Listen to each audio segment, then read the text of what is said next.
What's up, guys? My name's Stu, and today we got news about Star Trek Online's next story arc.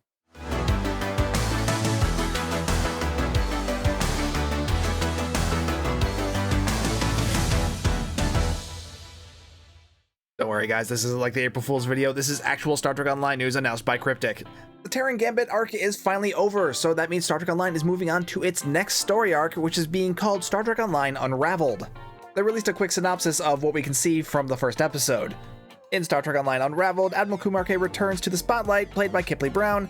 Following the events of the conclusion of the Mirror Universe story arc Terran Gambit, your captain will embark on a humanitarian science mission with Admiral Kumarke to stabilize the Nakul Sun. However, this mission is interrupted by a discovery: a transdimensional reality vortex is disturbing space-time throughout the multiverse. A conflict ensues with the Tholians, who reveal that the constant use of time and dimensional travel has caused these vortices, and your captain is partly to blame. This update will consist of a new episode, a new TFO, and a couple new patrols, which I'll have a little bit more to talk about in a minute. Star Trek Online also released a new cinematic trailer, which is basically an intro sequence featuring the updated model to the Odyssey class. I'm not going to play it in this video, obviously, but it will be linked down below so you can go watch it for yourself, which I highly recommend. It's really cool.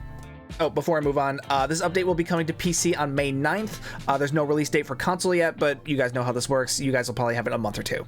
Now, some more information was released to Massively OP, also to Trekcore. I don't know if it was an exclusive story or if Trekcore just picked it up from Massively OP, but, you know, there's more, so we're going to talk about it. From this news article, we get a little bit more information. First off, we know the name of the episode is going to be called Wish Upon a Star. The name of the new TFO is Leviathan, which that was leaked onto 10-4 Weekly a couple weeks ago. The TFO is apparently going to be a simulated trench run through the Other, or Mirror V'ger, in a sort of what-if scenario. So it's probably going to be pretty similar to that sequence in the last episode of the Terran arc, where you're flying over the Other, trying to disable it. But, you know, this is a what-if scenario, so it's probably going to end a bit differently. Also, it's a TFO, so you're going to have a whole team. We also know the names of the two new patrols, Jupiter Gauntlet and Bringers of War, which are also based off the Terran arc story. They're also going to feature a new hard mode for an extra challenge, which I'm not really sure what that means. Either it's going to be like a separate patrol that's going to just be harder than the original one, but I don't know, it just seems kind of pointless given that there's already a difficulty slider in the game, so I'm curious how this is going to be implemented. Now, my real question is, if they're introducing this hard mode to the patrols, will the TFO also have different difficulties? Because I am so sick of the fact that every new TFO only has easy level difficulty. That's boring, and I get yelled at for killing everything too instantly. It's not good. Massively OP also got news about stuff coming to the Lobi store and lockboxes in this update, and apparently we're finally getting Strange New Worlds content. This article confirms that we are getting the Tier 6 Gorn Hunter Pilot Raider coming to the Infinity lockboxes, so get ready for an uptick in Gorn puns in the game. Hi, Future Stu here. So, I accidentally slept through 10 Forward Weekly and didn't realize that the Gorn Pilot Raider had already been announced over there too, so yeah, that's my bad. But yeah, once the official blog is out, I'll do a full breakdown on that as well, so yeah, expect that in the near future. Unless I get really distracted again, which honestly is always a possibility with me. We'll also be getting a number of Starfleet and Magellan items from Season 1 added to the Lobi store. In case you don't remember, the Magellans were the aliens from the episode Lift Us From Where Suffering Cannot Reach. I think that was the name of the episode. You know, the one with Pike's old love interest and the floating city and the ending to the episode that was so tragic it made me cry. I'm guessing most of these items are going to be ground weapons. Like, I imagine those Magellan staff weapons are going to be something that are going to be in the Lobi store, so good news for those of you who are trying to make knockoff Jaffa from Stargate SG-1. The Type 2 phaser from Strange New Worlds is also a safe bet. I'm really excited for that one because I love the look of that phaser.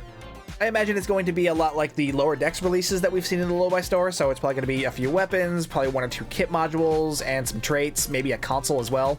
It is kind of a shame that these things are being released into the Lobi store rather than their own lockbox, because when they're in their own lockbox, they're usually easier to obtain on the exchange, whereas if they're in the Lobi store, you have no choice but to get them off the Lobi store with Lobi crystals. And the only way to get Lobi crystals is to open lockboxes. So I guess the trade-off is that Lobi gear is usually better than normal lockbox gear, because the lockbox stuff is usually just like your normal assortment of ground weapons with, you know, whatever unique proc that they have, whereas Lobi gear usually has like unique animations or mechanics. So hopefully these weapons end up being, you know, more interesting than your standard affair of lockbox gear. Ooh, I hope we get the Strange New Worlds Starfleet uniform as well, because I love that costume and I really want to put it on my TOS tune. And our last bit of news comes from the Twitter account of Star Trek Online art director Thomas Maroney. Still gave a release date for this upcoming story content, which, like I said, is May 9th for PC, but apparently that does not include the updated skin to the Odyssey, which I assumed it did because of this trailer, but nope, it's actually coming in June, which I'm a little disappointed about, but at least, you know, now we know. But at the same time, why does it have to be in June?